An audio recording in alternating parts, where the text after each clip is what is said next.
ဒီဒီခါကြတော့ right hand ပေါ့နော် right hand C E G E O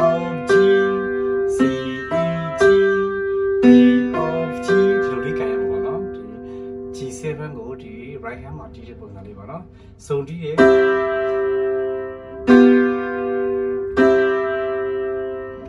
အဲ့ဒီမှာ left hand မှာကြတော့ E တစ်ချက်နာ G တစ်ချက်နာ C နာ E D F နာပြီးတော့ဒီဘက်က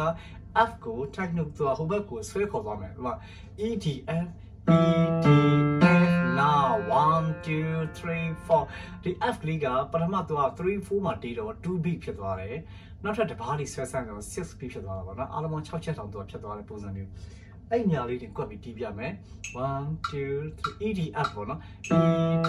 F နာ 1 2 3 4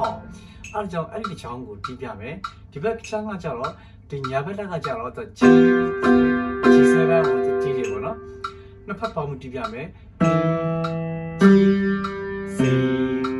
E E D F နာ G နောက်တစ်ခုကြတော့ဒီမှာ D ပေါ့နော် D F F T တစ်ချက်နာ F F D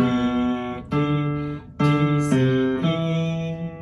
အဲ့ဒါလေးပါပဲအဲ့ဆိုတောက်လျှောက်တီးလို့ရပြီအောက်ပိုင်းနဲ့အတူတူပဲနော်1 2 3 4 D F F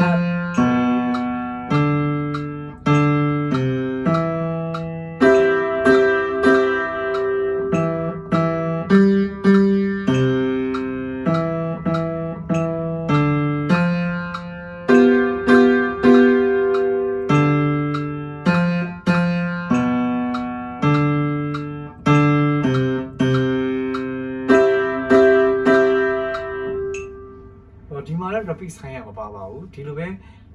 ဒီပထမတစ်ချောင်းကတော့အတူတူပဲပေါ့နော်ဒီပထမတစ်ချောင်းနဲ့အတူတူတတိယတစ်ချောင်းကမတူတာကြီးကတော့ E E G G